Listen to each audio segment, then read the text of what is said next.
CarShield gets them paid directly. That's why CarShield is America's #1 auto protection provider. CarShield is just the best thing to take away the fear that when something is going to go wrong with your car, because it will, and CarShield is going to be there to back you up.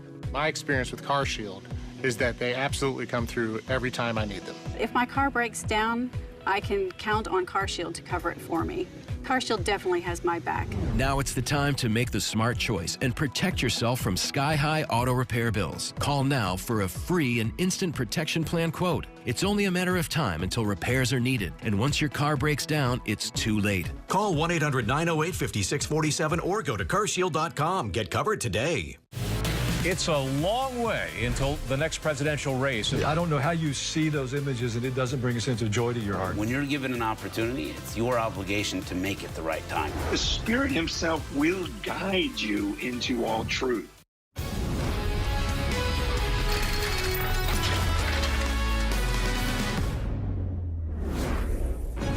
Good evening and welcome to Centerpoint. I'm Doug McKelway. The White House has come out swinging this week with poll numbers showing a 6-point overall improvement and a larger gain among independent voters. Of course, Joe Biden is not on the ballot this November, but his proxy candidates are, as are Donald Trump's.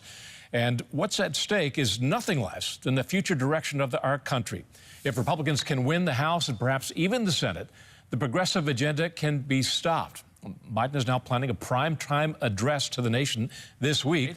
How will he explain, or will he explain, his son Hunter Biden and the FBI ignoring his laptop while breaking into Mar-a-Lago, the billion-dollar student loan forgiveness plan that even some Democrats don't like, as well as inflation, rising interest rates, the open southern border, and foreign threats from China, Russia, Iran, and terror groups gathering in Afghanistan. Joining us to help take a look at all of this and what the future holds is Senator Scott Brown, joining us now from the state of New Hampshire. Good to see you, Senator. It's great to be on. Good evening to you and your viewers. Thank you. So the great vaunted red wave that we were expecting in November, at least according to the Biden camp and people on the progressive side of things, seems to be narrowing a little bit, as are President Biden's disapproval numbers. Real Clear Politics average of polls right now says that 41.9% approve of President Biden's job and 54.7% disapprove. So that's narrowing a little bit. This is not atypical, though, for the month of August. Am I right about that? Yeah, that's correct. People are just going back to school here today. They're finally trying to wind down after the long days of summer, and they are paying attention. And what they're seeing is that we have 8.5% higher inflation, highest in 41 years. You have energy costs. I guess it was supposed to go like this because gas is about, what, $3.80, $3.90. I paid $4.15 the other day. Up from when I got home from New Zealand as the ambassador, $1.82, $1.90. So we're supposed to feel great. Well, guess what? Winter is coming, and we're going to have high heating costs. That lack of energy independence, what you're seeing at the border. So people aren't stupid. And then they see this $1 trillion giveaway on the student loan relief. It's a question of fairness. And this president he said he was going to be the great uniter. That's, I guess, what his speech is about, the soul of the nation. Well, it must be a different type of nation because he called the Republicans fascists. So he's basically, once again, dividing the country instead of unifying us like he said he was going to try to do. You know, for those of us who pay fairly close attention to what's going on in Washington and the give and take of politics and the various national and international issues, it all comes to a crashing halt when I experience, like what I experienced last week when I took my car in for servicing, a Honda Civic. I took it to the local dealership here for a 50,000-mile checkup. Cost me $1,000, which is a lot of money, but I can afford it. But the guy who gave me a ride from the dealership, an employee, to work, was retired. And he said, I've depleted all my savings in the past couple of years, my wife and I. So I had to go back to work, and I'm driving this car. I'm ferrying people around from the dealership to their places of work. That really hit home to me. This guy can't pay his grocery bills. And every time Americans go to the grocery store and they look at that toll, you know, I think that's what really matters to them. It's not the Ukraine war or Biden's poll numbers. Yeah, of course. So listen, you're not the only one to say that, and that sadly, that individual is not the only one that's affecting. I do all the grocery shopping in the house. I always have. I actually know where everything is in the store. I can shop in about 5 minutes, and they've gone up 20, 30%, things that I don't buy anymore. We have a dear friend who owns a restaurant in Epping, New Hampshire. She used to pay $30 a crate for eggs. She's paying over $100 now. And she can't continue. They're worrying if they're going to, and they're paying a dishwasher $20 an hour. So she's wondering if they're ever going to stay in business. So it's real. You go to the shelves, as you're referencing right now in your video, a lot of them are empty. You can't find the basic staples, the chips, the repair of those vehicles. And if there are 99 chips and you need 100, that car isn't going anywhere. So the supply chain's an issue. I wish I could say, geez, there's some things that are going really well, but I mean, between the border and the fentanyl coming in and a lack of poor foreign policy and all the other things, it just adds up to a disaster. And is there going to be a red wave? Listen, I hope so, because we need a check and balance to stop the madness. But it's not over till it's over. And I'm encouraging everybody listening and watching, they better get out and vote for their favorite candidate, one that can actually win in the midterms, win in the general election. And that's really, really important. But at the same time, if you look at this slight improvement in Biden's poll numbers, it coincides with the relief that he's providing to people who owe college debt. There is a huge segment of the American public which likes these handouts. How well will that play into the November elections? Well, don't forget, 87% of people in this country do not have student loans. They've either not gone to college. They've actually had 1, 2, or 3 jobs and actually paid their loans back, like I did and my daughters have. So you're looking for 87% of the people to subsidize the 13% of the people. Since when is that fairness? And it's only in Washington, D.C. do they think that's a great idea. I'm glad some Democrats are saying it's not a good idea. I'm still questioning what authority the president has, since Congress deals with the purse strings, to forgive $1 trillion, they're indicating now, of student debt relief. And it's really a question of fairness. Am I getting a refund? Are my kids getting a refund? All that money that we paid back, is it for naught? So I think it's going to have the reverse effect. I don't think it's increasing poll numbers as a result of these giveaways. I think, obviously gas is a little lower and people are kind of, they're giving them a second look, but I don't think it's going to work, because every time you turn around, as I said, winter is coming. The high energy costs, the amount of money they're spending. When I was down, there was $9 trillion national debt. It's going to be like 31, 32 trillion before we know it. It's ridiculous. It's ridiculous. It's an amount of money that is literally hard to fathom. It's so huge. The president giving up primetime address. This is a guy who doesn't do real well in front of reporters, so there are no reporters. It's a primetime address. He also has a reputation for fabrication. I guess that's a polite way of saying it. He had a long reputation for doing that. You know him quite well. You served in the Senate with Joe Biden. What are you expecting? Yeah, listen, it's all orchestrated. The teleprompter, the things in the air. There's no confrontation. I mean, President Trump, whether you like him or not, he would go for hours, sometimes battling with reporters. This president, he's shaking hands in midair. Clearly, he's got some cognitive issues, and I feel badly for him, because you're right. I did serve with him. I do know him. I like him, but that's not the Joe Biden I remember. And I want the president to do well, because if he does well, you would think the country would do well, but it's not happening. Our foes really don't fear us. Our allies kind of like, what's going on? And then you see all the things that we can all just chalk up to. This is Joe Biden. It's not Putin. It's not President Trump. It's Joe Biden and his clear lack of vision. I mean, Secretary Gates, there isn't a good foreign policy issue that he's been right on. Well, that's still true today. What are you looking to happen in the midterms? Do you expect the Republicans to win the House and or the Senate? Yeah, I think the House is certainly within reach. We need 5 or 6 seats, obviously, to take the majority. But once again, you need good, solid people to win in the general. And really, everyone needs to get out. And if your candidate did not win, then you're going to have to kind of do one of these and say, you know what, I'm going to take my 70, 80% friend versus my 100% enemy, because that's what you're going to get. It's no time to prove a point and take a position, because Ronald Reagan, I was paraphrasing Ronald Reagan, you got to get people in there that when you pick up the phone, they're going to answer. They're not going to ask if you're a Democrat or a Republican, because that's what the Democrats do. And if you're a Republican, then good luck getting anything done. So, yeah, we need to take back the House. And the Senate is going to be a little closer, but it's not over till it's over. I mean, up here in New Hampshire, obviously, my wife's running and she's working very hard. And, the election is in, 15, 16 days. And remember, I was down 41 points when I started. I was down 15 points with a week left, and I won by 7. So this is not over at all. So please don't get complacent. Please get out and support your favorite candidate and make those extra 10 or 15 calls. And do not wake up on the day after the primary, in our case, or the general in everybody's case, and say, darn, I should have made those extra calls. Darn, I should have gone out and volunteered more. Don't do that, folks.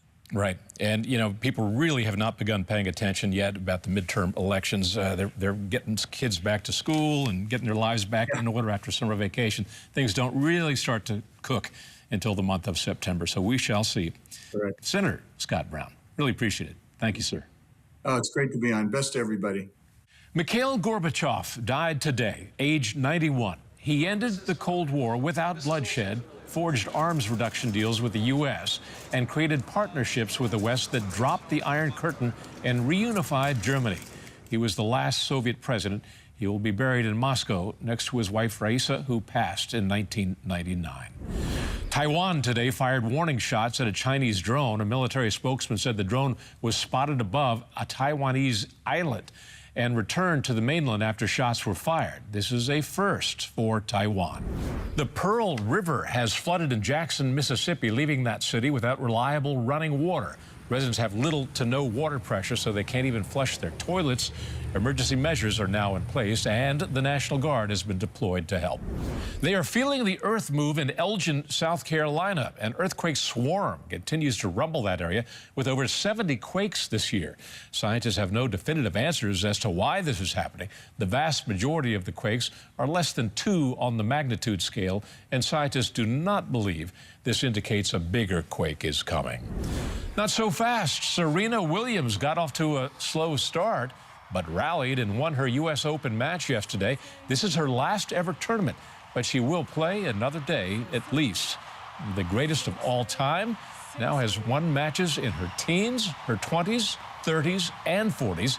She faces the tournament's #2 seed tomorrow. And those are today's other headlines. And when we come back, Aaron Perrine on what we now know about how Mark Zuckerberg influenced the last election.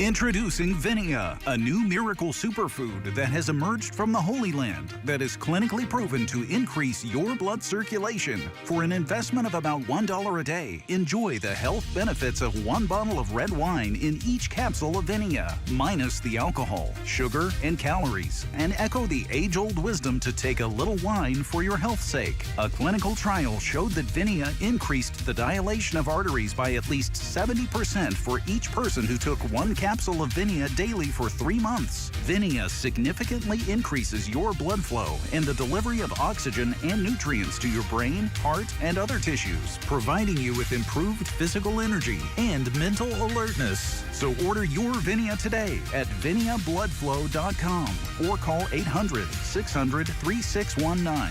That's ViniaBloodFlow.com or call 800-600-3619. Vinia, changing blood flow forever. Choice. Is it really hers? 74% of women who did not keep their pregnancy say that they felt pressured to make that decision. 79% were never told of the resources available to them if they chose life. Save the Storks helps remove the pressure by ensuring that every woman is fully educated on all her options, so she feels empowered to make her own choice. Join the movement and learn how you can make a difference today at SaveTheStorks.com/life. And now, the latest on the FBI, the Mar-a-Lago raid, and the effect that it is having on our political landscape. On the one hand, we have the Hunter Biden laptop that includes tales of how he and his father may have shared in the profits of Hunter's foreign businesses. On the other hand, we now have seen the raid that the FBI conducted on Donald Trump's Mar-a-Lago, a full-throttle armed incursion where even Trump's lawyer had to sit for hours outside the property in the Florida summer heat. Joining us again, Aaron Perrine, a Republican strategist and vice president of TAG Strategies. Aaron, good to see you again. Thank you for having me. Since we last spoke to you, there have been some really important developments in the whole Mar-a-Lago thing vis-a-vis the FBI and the Hunter Biden laptop. We've had a resignation from the special agent in charge of the Washington field office. His name is Timothy Tebow. He has been cited by whistleblowers who have come to Senator Grassley's office as interfering with the legitimate investigation. He has a rich track record as well.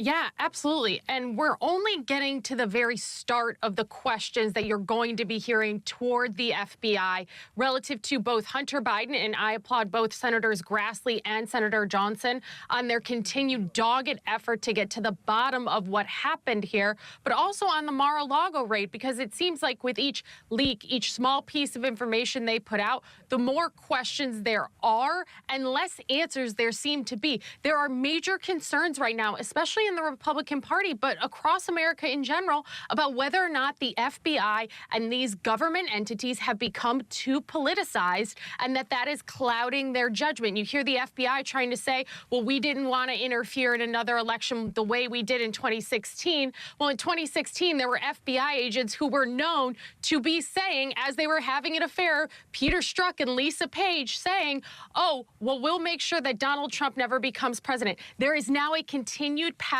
of behavior that shows targeting toward Republicans and those that perhaps the FBI rank and file, and there are questions about this, don't support or wouldn't support. Those kind of politicized questions aren't just being asked for fodder, they're being asked for legitimate reasons. And like I said, this is just getting started. Oh, they are being asked for legitimate reasons. And the reality is, as much pushback as you're seeing against the skepticism is entirely reasonable given what we've seen over the past 4 or 5 years with the Trump administration and the FBI and the Steele dossier and all of that stuff. There has been a little success for former President Donald Trump in that a federal judge appears to be on the verge of appointing a special master, which is exactly what the Trump folks wanted to see happen.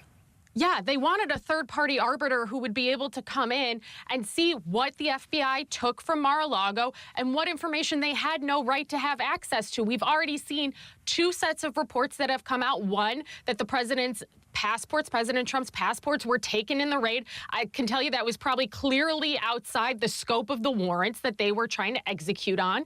And attorney-client privilege. If they cannot make sure the Trump folks and President Trump make sure that they can protect their equities in this situation, which are things like attorney-client privilege, which should be, paramount in a lot of this. What we're seeing right now from the FBI is the inability for them to do that, and from the Department of Justice. And so it is critical that when there are questions about what is going on, that you make it as transparent as possible, remove it from those that you might have credibility questions with, and put in a third-party arbiter on this. Now, could a case be made that the fact that these privileged documents were in the boxes that the FBI confiscated from Mar-a-Lago, could the case be made that that's a reflection of the poor housekeeping efforts on the part of the former Trump administration, that he had these personal privileged documents included in boxes with classified information? Just a bad file system, in other words. But, I mean, who knows? Who knows how this was stored? Who knows if these were in the same boxes materially or if they were just stored in the same location, right? Again, when we ask a question at this point, when it comes to the FBI, the DOJ, the raid on Mar-a-Lago, and Hunter Biden's laptop, we're just getting more questions instead of answers. And that is why you continue to see the American people have a continued distrust in government entities and why these questions continue to be raised. And there are plenty on the left that anytime you say, well, who knows how this happened because we're not getting the transparency and we deserve the transparency, now they stamp their feet and say you shouldn't question the FBI and the federal government. A good American citizen, and I will say this, stands up to their government and is allowed to ask those questions. And that is part of the greatness of this nation, is we should not just believe what the government says to us, but we should be able to engage, push back, and get the truth, because that is paramount to us as a nation. On the subject of the Hunter Biden laptop, Mark Zuckerberg made a stunning admission or acknowledgement on the Joe Rogan podcast. And one of the reasons I really love the Joe Rogan podcast is it's a relaxed conversation. And people who are normally on their guard and very tight-lipped and have controlled answers often get lulled into stunning admissions because they're having a natural conversation with the guys who's just curious about things. And Mark Zuckerberg let it slip that the FBI came to Facebook and warned him about disseminating what might be Russian disinformation. Now, we know that the FBI has now said that they did not specifically mention the Hunter Biden laptop. But all roads certainly point to that. Is that your understanding? That's certainly the understanding. And I have to say, to your point, Joe Rogan is an absolutely excellent interviewer. He does have a very relaxed style. And when he was with Zuckerberg, and Zuckerberg said, oh, well, you know, we only moved it down the algorithm a little bit. You heard Joe Rogan ask, well, what was the percentage of the change in the ability for people to be able to see and engage and share in the Hunter Biden laptop story? And Zuckerberg said, oh, well, it was you know, it was a good amount, right? I mean, that kind of continued questioning when it's not aggressive really can help get to the bottom of it. And you're right. Mark Zuckerberg kind of did let the cat out of the bag here and admitted that the FBI stepped in, warned them about potential Russian misinformation. He did not, Zuckerberg, clearly answer whether or not the FBI was pointing directly to this Hunter Biden laptop story. But once we saw what Twitter did, and now you've seen what Facebook does, there is very clear that these people are no longer just platforms. They're now content moderators. And Section 230, obviously, of the Communications Decency Act needs to be amended and modified here in Congress because these people are now suppressing information. And ultimately, the case can be made that they influence the outcome of an election because there is polling now that goes anywhere from 4 to 18% of Biden voters who, had they known about the Hunter Biden laptop story, would not have voted for him. That is federal election interference, and it should worry every American. Yeah, I think over 70% of Americans said that they might have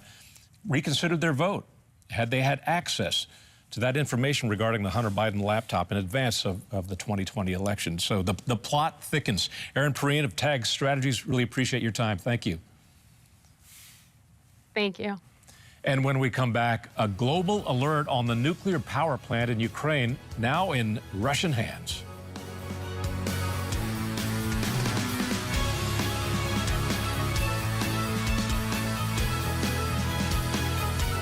As we naturally age, many people are getting zero amount of this incredible and unique substance. That's when we start seeing an impact in our joints, skin, nails, and even our digestion. People ask me, Dr. X, what is the #1 supplement I should be taking?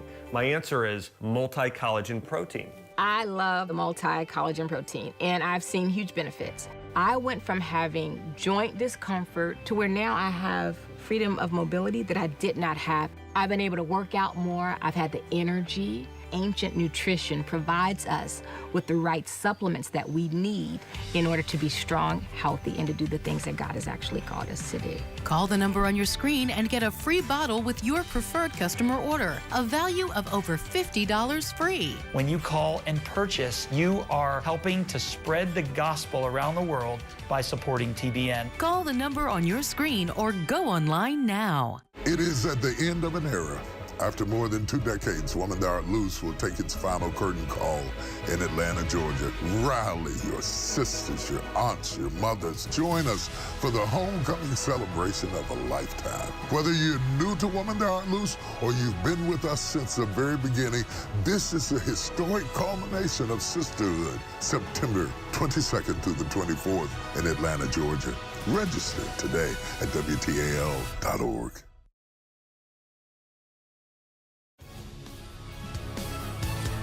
And finally tonight, the war in Ukraine may have moved off the front page here in the United States after 6 months, but the threat of the Ukraine nuclear power plant in the hands of an angry Vladimir Putin certainly resonates globally, from Hiroshima and Nagasaki to 3 Mile Island, Fukushima, and Chernobyl. The names of the nuclear incidents loom large. As a senior fellow at the Hudson Institute, Brian Clark also served as a chief engineer on 2 nuclear submarines and operations officer at the Navy's Nuclear Power Training Unit during his 25 years in the U.S. Navy. Brian, thanks very much for joining us. Thank you. Great to be here. Before we get to the latest in Ukraine, I want to ask you about the breaking news just this afternoon, the death of the last of the Soviet Union's Cold War warriors, Mikhail Gorbachev, dead today. Your thoughts about his death? Well, you know, it's sad, but I mean, a great life, a man with an impressive legacy of kind of bringing the Soviet Union to the point of being able to open up to the West So obviously there was a lot of turmoil and churn at the end of his term in office.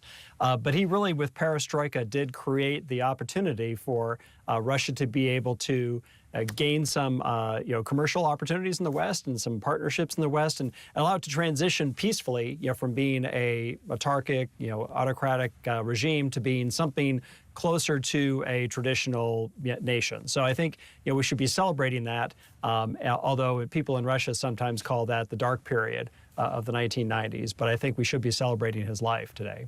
I agree. That is his legacy, and it was a life well lived, especially in the latter stages. Thanks for that. Now, to the Ukraine situation and the risk that is posed by the Russian occupation of this nuclear power plant in Ukraine, the largest in all of Europe. And it seems to me, correct me if I'm wrong, that they're using this plant in the way that some warriors use women and children as human shields. They put artillery there, and it's hard to get at that artillery by Ukraine's opposition because it's up against Europe's largest nuclear power plant.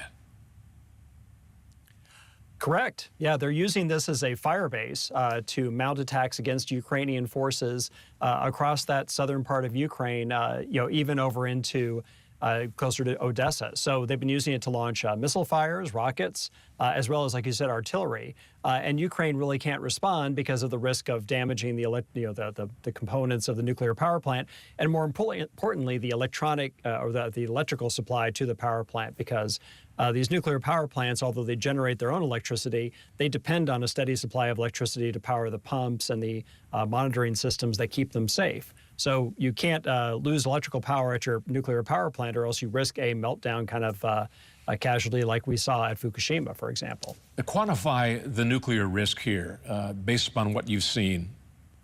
Well, it's substantial, so although the plant is still intact, it seems to not have suffered any significant casualties. There have been a couple of fires there. It is an older plant. It's going to be susceptible to a lot of the kind of infrastructure damage you might get in a wartime scenario. So it could lose power. It could lose the ability to maintain cooling to the reactor fuel. It doesn't necessarily have a lot of the safety systems that newer nuclear power plants have. And so it's a design that could lend itself to a major casualty, especially if it loses coolant or loses the ability to keep the reactor cool. And it really depends on electrical power to do that. It's also spread out over a very large area. So you could have damage to a number of the facilities there that lead to a problem for the reactor plant, as opposed to a more compact reactor plant like we've seen in the United States, where nuclear power plants are pretty well contained in a tight security cordon. This plant is sort of spread out over a very large area, and it could offer lots of opportunities for damage or for casualties to happen during a war. I've also read reports that the staffing of the nuclear power plant is very short right now, probably because of the ongoing war, and the staff that is there is simply exhausted, which poses its own problems.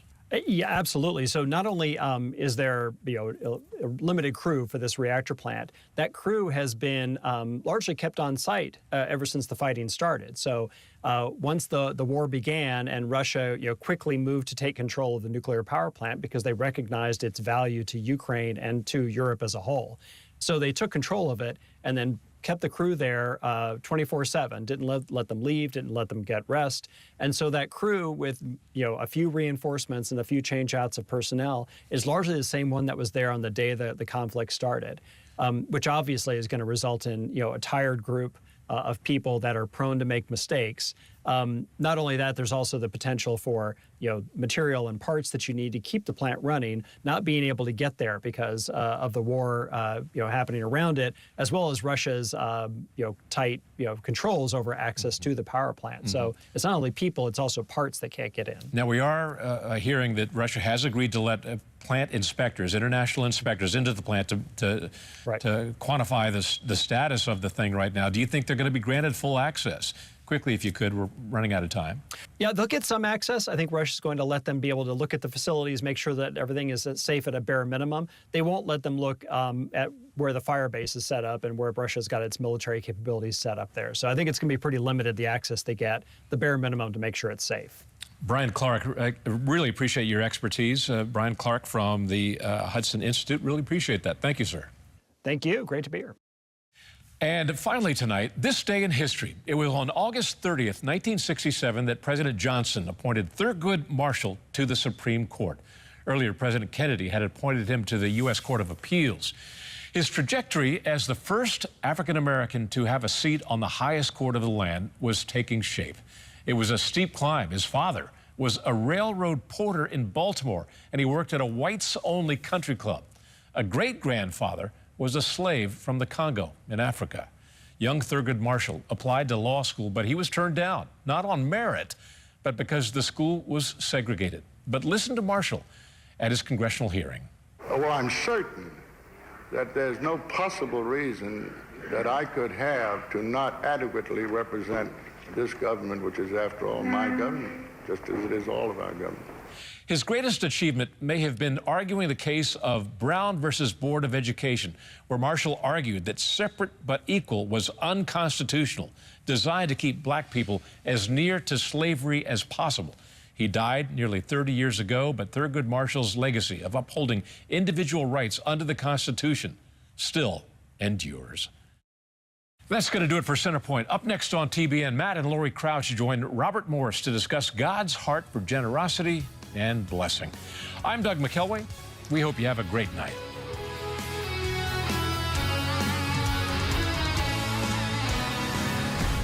Tonight, a different kind of praise. We wanted to just say thank you. We're actually appealing to a very mature audience. There we go. Today. Robert Morris has got the balance needed to speak into hyper prosperity. I was trying to say we get to give. We don't give to get. So that is that giving without any expectation of return. Your support of TBN makes a global and eternal impact. God rewards the right motive. He's dealing with the heart. God does want to prosper us, but for the right reason, so that we can be a blessing